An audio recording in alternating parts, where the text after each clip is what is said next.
종말이라는 말을 들으면 마음이 먼저 무거워질 수 있습니다. 괜히 두렵고 뭔가 큰일이 곧 일어날 것 같고, 그래서 종말 이야기는 아예 피하고 싶어지기도 합니다. 그런데 성경이 종말을 말하는 이유는 우리를 겁주기 위해서가 아니라 진리를 붙들게 하시기 위해서입니다. 하나님은 마지막 때를 이야기하시면서 사건을 맞추라고 하시는 것이 아니라 우리가 무엇에 흔들리고 무엇을 놓치기 쉬운지 미리 경고해 주십니다. 그래서 종말의 경고는 공포가 아니라 사랑입니다. 마지막을 말하면서도 사실은 오늘을 지키라고 하시는 말씀입니다. 우리가 진짜 복음에서 멀어지지 않도록, 마음이 미혹에 끌려가지 않도록, 공동체가 무너지지 않도록 하나님은 미리 길을 비춰주십니다. 오늘은 성경이 말하는 종말의 경고라는 주제로 마지막 때에 우리가 어떤 방식으로 흔들릴 수 있는지, 성경이 어떤 경고를 주는지 함께 살펴보려고 합니다. 첫째, 표적과 이적이 진리처럼 포장되어 마음을 흔듭니다. 종말의 경고를 들을 때 우리는 자꾸 눈에 보이는 큰 사건부터 떠올리는데, 예수님은 마태복음 24장에서 먼저 사람들의 마음이 흔들리는 방식부터 짚어주십니다. 마지막 때에는 거짓 그리스도와 거짓 선지자가 일어나고 큰 표적과 기사를 보이며 사람들을 미혹하려 한다고 경고하십니다. 여기서 중요한 건 미혹이 노골적인 거짓말로만 오지 않는다는 점입니다. 오히려 진리처럼 보이게 포장되어 온다는 것이 더 무섭습니다. 왜냐하면 사람은 거짓이 너무 뻔하면 멀리하는데, 거짓이 진짜처럼 보이면 마음이 자연스럽게 끌릴 수 있기 때문입니다. 게다가 마지막 때는 마음이 불안해지기 쉬운 때입니다. 삶이 흔들리고 뉴스도 시끄럽고 내 문제는 해결이 안 되고 기도해도 답이 늦어 보이면 사람은 더 빨리 확실한 것을 붙잡고 싶어집니다. 그때 표적과 이적이라는 이름으로 강한 체험과 강한 분위기가 진리처럼 다가오면 마음은 생각보다 쉽게 흔들릴 수 있습니다. 여기서 조심해야 할 부분은 하나님이 역사하시는 것을 부정하자는 말이 아니라는 것입니다. 하나님은 살아계시고 하나님은 오늘도 일하실 수 있습니다. 다만 예수님이 경고하신 것은 표적이 하나님을 가리키는 표지판이 아니라 표적 자체가 중심이 되어버리는 순간입니다. 사람이 예수님을 바라보기보다 현상을 바라보고, 복음을 붙잡기보다 자극을 붙잡고, 말씀을 따라가기보다 누군가의 확신 있는 말에 기대기 시작하면 그때부터 진짜와 가짜의 경계가 흐려질 수 있습니다. 왜냐하면 표적은 눈에 띄지만 복음은 조용히 마음을 뚫고 들어오기 때문입니다. 표적은 한순간 마음을 달아오르게 하지만 복음은 오래 참고 회개를 낳고 겸손을 낳고 결국 삶의 열매로 이어지게 합니다. 그래서 마지막 때의 미혹은 우리를 하나님께 더 가까이 데려가는 것처럼 보이면서도 실제로는 복음의 중심에서 조금씩 비껴가게 만들 수 있습니다. 또 예수님은 마태복음 24장에서 사람들이 어디에 있다더라, 저기에 있다더라 하는 말에 쉽게 끌려가지 말라고도 경고하십니다. 이 말은 마지막 때에 소문과 단정이 많아진다는 뜻이기도 합니다. 누가 무슨 체험을 했다는 이야기, 누가 무슨 계시를 받았다는 이야기, 어떤 현상이 나타났다는 이야기들이 끊임없이 돌 수 있습니다. 그 자체가 다 거짓이라고 단정할 필요는 없지만 그런 이야기들이 복음의 자리, 말씀의 자리, 예수님을 붙드는 자리를 밀어낼 때가 문제입니다. 마음이 자꾸 자극을 찾기 시작하면 평범한 예배가 심심해지고 조용한 기도가 밋밋해지고 말씀을 묵상하는 시간이 느리게 느껴질 수 있습니다. 그러다 보면 내 신앙의 중심이 조금씩 이동합니다. 예수님이 중심이 아니라 특별한 경험이 중심이 되고 믿음의 기준이 말씀이 아니라 현상이 되어버리는 것입니다. 그때 사람은 흔들립니다. 현상이 사라지면 마음도 같이 무너지고 분위기가 달라지면 신앙도 같이 식어버릴 수 있기 때문입니다. 그래서 종말의 경고는 결국 우리에게 이렇게 말해줍니다. 마지막 때의 가장 큰 전쟁터는 밖에만 있는 것이 아니라 내 마음 안에도 있을 수 있다는 것입니다. 진리를 붙든다고 하면서도 사실은 진리처럼 보이는 것에 끌리고 있지는 않은지, 복음을 사랑한다고 하면서도 사실은 더 센 자극을 찾고 있지는 않은지 조용히 돌아봐야 합니다. 예수님이 알려주신 길은 화려한 것을 더 찾는 길이 아니라 미혹을 조심하는 길이고 진짜 복음의 중심으로 다시 돌아가는 길입니다. 표적이 커질수록, 말이 강해질수록, 분위기가 뜨거워질수록 오히려 더 단순하게 예수님을 붙드는 마음이 필요합니다. 그때 우리는 흔들릴 이유가 줄어들고 마지막 때의 소란 속에서도 진리 안에 서 있는 평안을 조금씩 회복하게 될 것입니다. 둘째, 불법이 많아지고 죄가 정상처럼 취급됩니다.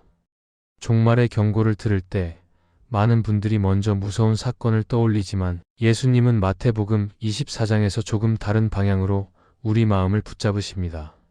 마지막 때에는 불법이 성하고 많은 사람의 사랑이 식는다고 하십니다.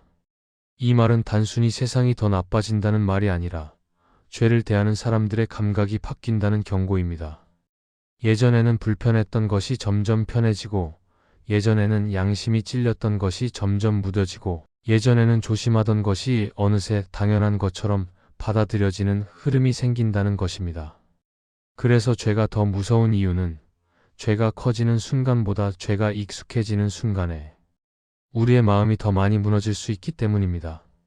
불법이 많아진다는 말은 꼭 큰 범죄가 늘어난다는 말로만 볼 필요는 없습니다. 물론 그런 일들도 있을 수 있지만 성경이 경고하는 더 깊은 위험은 죄가 죄로 느껴지지 않는 분위기입니다. 죄를 설명하는 말은 점점 줄어들고 합리화하는 말은 점점 늘어납니다. 다들 하는데 뭐가 문제냐? 시대가 바뀌었는데 왜 그렇게 보냐? 그 정도는 괜찮지 않냐? 이런 말들이 우리 마음을 달래주는 것처럼 들릴 수 있습니다. 그런데 그 말들이 반복되면 마음은 조금씩 무뎌집니다. 처음엔 작은 타협이었는데 시간이 지나면 그 타협이 습관이 되고, 습관이 되면 결국 내 기준이 바뀌어 버립니다. 하나님이 바뀌신 것이 아니라 내 마음의 기준이 서서히 움직인 것입니다.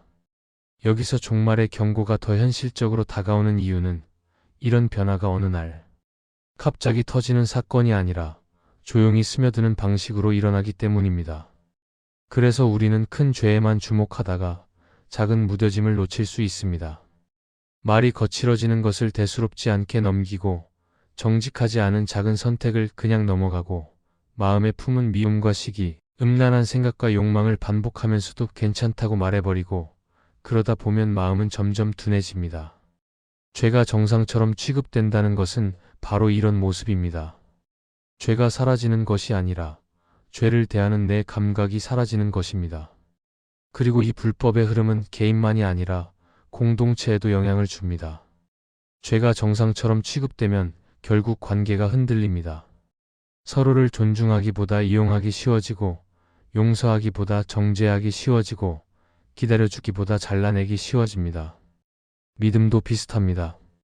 죄에 익숙해지면 기도는 점점 줄어들고, 말씀은 점점 멀어지고, 예배는 습관은 남아도 마음은 식어갈 수 있습니다.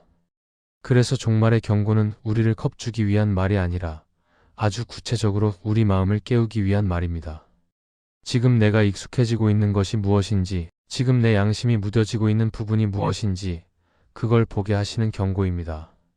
사사기 2장을 보면 이스라엘은 어느 순간부터 하나님을 잊기 시작합니다. 처음부터 하나님을 대놓고 부정한 것이 아닙니다. 조금씩 섞이고 조금씩 타협하고 조금씩 흐려지다가 결국 우상을 섬기는 자리까지 가게 됩니다. 저는 이 과정이 종말의 경고와 닮아 있다고 생각합니다. 신앙은 한 번에 무너지는 경우도 있지만 더 자주 일어나는 것은 서서히 무너지는 경우입니다. 그래서 성경은 마지막 때의 특징으로 불법이 많아진다고 말하면서 우리에게 이 질문을 던지는 것입니다. 지금 내 마음은 죄에 대해 어떤 감각을 가지고 있습니까? 죄를 죄로 여기지 못하게 만드는 말과 분위기에 내가 너무 익숙해져 있지는 않습니까?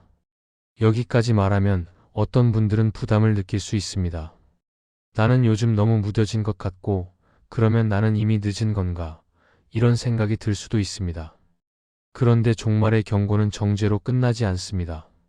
경고는 돌아오라는 초대입니다.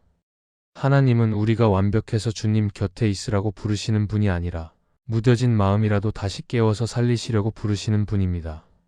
그래서 죄가 정상처럼 취급되는 시대일수록 우리가 붙잡아야 할 것은 더 멋진 방법이 아니라 다시 단순하게 하나님 앞에 서는 것입니다. 하나님, 제 마음이 무뎌졌습니다. 하나님, 제 기준이 흔들렸습니다. 하나님, 제 안에 죄를 가볍게 여기는 마음을 다시 깨워주세요. 이렇게 솔직하게 기도하는 것이 시작이 될 수 있습니다. 마지막 때의 경고는 세상이 어두워진다는 말이기도 하지만 동시에 빛이 더 필요하다는 말이기도 합니다. 그러니 이 경고를 들을 때 두려움으로 움츠러들기보다 내 마음을 다시 하나님 앞에 두고 죄를 죄로 볼 수 있는 눈을 회복하고 복음의 중심으로 다시 돌아가는 길을 걷게 될 것입니다. 셋째, 믿음에서 떠나는 사람들이 생깁니다. 종말의 경고를 들을 때 성경은 마지막 때에 믿음에서 떠나는 사람들이 생길 수 있다고 분명히 말합니다. 이 말이 마음을 무겁게 만들 수 있습니다.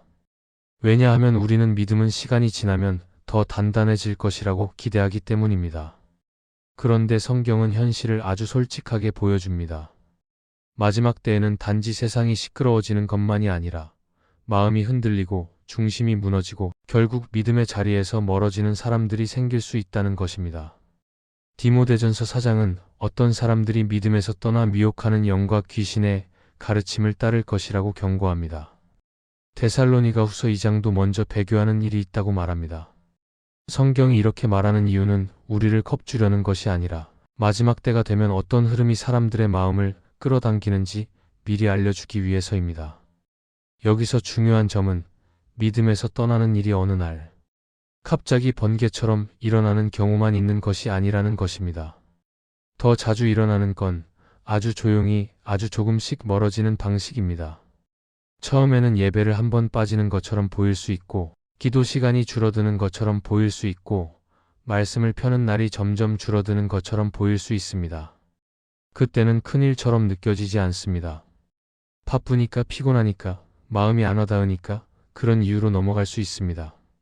그런데 그 작은 변화가 반복되면 마음의 중심이 조금씩 이동합니다. 하나님이 나의 중심에서 내려오고 다른 것들이 더 크게 자리 잡기 시작합니다.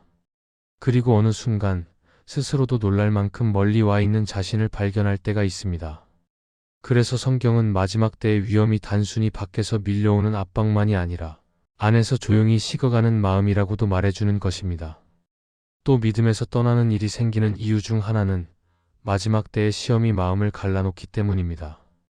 예수님은 마태복음 24장에서 많은 사람이 실족하고 서로 잡아주며 서로 미워한다고 말씀하십니다. 이 말은 환난이 오면 믿음이 자동으로 더 강해진다는 뜻이 아니라 오히려 그때 믿음이 시험대 위에 올라간다는 뜻입니다. 압박이 커질수록 사람은 쉬운 길을 찾고 싶어집니다. 세상은 편한 방향을 제시할 수 있고 믿음은 좁은 길처럼 느껴질 수 있습니다. 그러다 보면 마음속에서 이런 생각이 올라옵니다. 굳이 이렇게까지 해야 하나? 이렇게 믿어도 손해만 보는 것 아닌가? 하나님이 정말 계시면 왜 이렇게 힘들게 두실까? 이런 질문이 쌓이면 마음은 점점 지칩니다. 그리고 지친 마음은 결국 거리 두기를 선택하기도 합니다. 그래서 믿음에서 떠나는 일은 단지 지식의 문제가 아니라 상처와 낙심, 그리고 지친 마음의 문제로도 이어질 수 있습니다. 또 하나는 거짓된 위로가 사람들을 끌어당길 수 있다는 점입니다. 마지막 때에는 복음보다 더 달콤하게 들리는 말들이 많아질 수 있습니다. 십자가의 길보다 지금 당장 편해지는 길을 말해주는 메시지가 더 매력적으로 보일 수 있습니다. 회개와 거룩함보다 내 욕망을 정당화해주는 말이 더 시원하게 들릴 수 있습니다. 성경은 이런 흐름이 강해질수록 믿음에서 떠나는 일도 생길 수 있다고 경고합니다. 결국 마음은 참된 복음이 주는 깊은 위로보다 가벼운 위로를 더 자주 찾게 될 수 있기 때문입니다. 그런데 그 가벼운 위로는 잠깐은 편하게 해줄 수 있어도 마음의 중심을 세우지는 못합니다. 그래서 시간이 지나면 더 공허해지고 더 멀어질 수 있습니다. 그렇다면 이 종말의 경고를 우리는 어떻게 들어야 할까요? 두려움으로 움츠러들라는 말이 아닙니다. 오히려 이 경고는 우리를 더 현실적으로 만들고 더 정직하게 만들기 위한 경고입니다. 내가 지금 믿음을 어디에 두고 있는지, 내 신앙의 중심이 무엇인지, 내 마음이 요즘 무엇을 더 사랑하고 있는지 조용히 점검하게 하는 경고입니다. 그리고 동시에 믿음에서 떠나는 사람들이 생긴다는 말은 반대로 말하면 끝까지 남는 사람도 있다는 뜻입니다. 하나님은 마지막 때에도 자기 백성을 붙드실 것이고 흔들리는 마음을 다시 세우실 것입니다. 그래서 우리가 해야 할 것은 스스로를 단정하며 겁내는 것이 아니라 내 마음을 하나님 앞에 더 자주 가져가는 것입니다. 하나님, 제 마음이 식지 않게 해주세요. 하나님, 제가 멀어지지 않게 붙들어 주세요. 하나님, 제가 오늘도 주님께 다시 가까이 가게 해주세요. 이런 기도는 길지 않아도 괜찮습니다. 다만 이 기도가 꾸준히 이어질 때 마지막 때의 흔들림 속에서도 우리는 다시 중심을 붙잡게 될 것입니다. 종말의 경고는 결국 우리를 절망으로 몰기 위한 말이 아니라 다시 복음의 자리로 부르시는 초대입니다. 믿음에서 떠나는 일이 생길 수 있다는 경고를 듣고 오히려 더 겸손하게 하나님께 기대게 되고 더 정직하게 마음을 드리고 더 단순하게 예수님을 붙드는 길로 돌아가게 될 것입니다. 그리고 그 과정 속에서 하나님은 우리의 믿음을 지켜주시고 마지막까지 걸어갈 힘도 주실 것입니다. 본론 사사랑이 식는 시대에 복음의 온도를 지켜야 합니다. 넷째, 많은 사람의 사랑이 식어 관계가 차가워집니다. 종말의 경고를 말할 때 예수님은 마태복음 24장에서 아주 마음 아픈 말씀을 하십니다. 불법이 성함으로 많은 사람의 사랑이 식는다고 하십니다. 마지막 때의 특징은 단지 밖에서 큰 사건이 터지는 것만이 아니라 사람들의 마음이 차가워지고 관계가 메말라가는 흐름이 함께 온다는 것입니다. 사실 우리는 이미 이 경고를 어느 정도 체감하며 살 때가 있습니다. 예전에는 쉽게 했던 배려가 어느 순간 귀찮아지고 한 번 더 참아주던 마음이 어느 순간부터는 바로 끊어버리는 방향으로 기울고 누군가를 이해하려 하기보다 빠르게 판단하고 정리해버리는 일이 많아집니다. 마음이 차가워진다는 건 감정이 덜 생긴다는 뜻만이 아니라 사람을 대하는 태도가 달라진다는 뜻일 수 있습니다. 사랑이 식으면 관계는 유지될 수 있어도 온기가 사라지고 공동체는 남아있어도 서로를 살리는 힘이 약해질 수 있습니다. 예수님이 말씀하신 사랑이 식는다는 경고는 어떤 특별한 사람들의 이야기만이 아닙니다. 오히려 평범한 사람들의 마음이 피로와 두려움 속에서 조금씩 굳어지는 이야기일 수 있습니다. 마지막 때에는 불안이 커지고 비교가 커지고 마음이 지치기 쉬워집니다. 그러다 보면 내 마음을 지키겠다는 명분으로 내가 다치지 않겠다는 이유로 관계에서 한 발 물러나는 것이 더 편해질 때가 있습니다. 그런데 그 편함이 반복되면 사랑은 조금씩 식습니다. 이해하려는 힘이 줄어들고 용서하려는 마음이 약해지고 기다려주는 여유가 사라집니다. 그리고 그 틈을 타서 미움과 냉소가 자라기 시작합니다. 성경은 마지막 때에 배신과 미움이 늘 수 있다고 말하는데 그 시작은 어떤 거대한 악이 아니라 작은 냉담함일 수 있습니다. 그래서 종말의 경고는 우리에게 아주 현실적인 질문을 던집니다. 내 마음은 요즘 따뜻합니까? 아니면 차갑습니까? 누군가를 보면 축복이 먼저 떠오릅니까? 아니면 평가가 먼저 떠오릅니까? 공동체 안에서 사람을 살리고 싶다는 마음이 있습니까? 아니면 나만 지치지 않으면 된다는 마음이 더 커졌습니까? 이런 질문은 우리를 정죄하려는 질문이 아니라 내 마음의 온도가 어디로 가고 있는지 확인하게 하는 질문입니다. 사랑은 자동으로 유지되지 않습니다. 사랑은 믿음과 마찬가지로 조금만 방치해도 쉽게 식을 수 있습니다. 여기서 중요한 건 사랑이 식는 시대일수록 복음이 더 선명해져야 한다는 사실입니다. 왜냐하면 복음은 우리 안에 사랑을 다시 살리는 능력이 있기 때문입니다. 우리는 보통 사랑을 노력으로 만들려고 합니다. 더 참아야지, 더 이해해야지, 더 웃어야지. 그런데 마음이 이미 지쳤다면 그 노력은 오래 가지 못할 때가 많습니다. 그래서 사랑은 결심만으로 유지되기보다 다시 사랑받는 자리로 돌아갈 때 회복되는 경우가 많습니다. 내가 하나님께 어떤 존재인지, 하나님이 나를 어떻게 사랑하시는지 그 은혜를 다시 누릴 때 마음의 온도가 다시 올라옵니다. 팀 켈러는 그의 책 탕부 하나님에서 이렇게 말합니다. 복음은 우리가 생각하는 것보다 더 나쁜 죄인이며 동시에 우리가 생각하는 것보다 더 사랑받는 존재임을 보여준다. 이 말이 왜 마지막 때의 경고와 연결될까요? 우리는 마음이 차가워질 때 사람에게 실망하고 자신에게도 실망하면서 결국 사랑을 접어버리고 싶어질 때가 있습니다. 그런데 복음은 그 자리에서 우리에게 다시 말해줍니다. 너도 연약하고 저 사람도 연약하지만 하나님이 먼저 사랑하셨다고 말해줍니다. 그러니 사랑이 식는 시대의 복음은 단지 교리가 아니라 관계를 살리는 실제적인 힘이 됩니다. 복음을 붙들면 내 마음이 따뜻해져서 사랑하는 게 아니라 사랑하기 어려운 순간에도 다시 사랑을 선택할 길이 열릴 수 있습니다. 예수님은 마지막 때를 말씀하시면서도 끝까지 견디는 자가 구원을 얻는다고 하십니다. 그 견딤은 단지 고난을 참아내는 힘만이 아니라 사랑을 지키는 힘도 포함될 수 있습니다.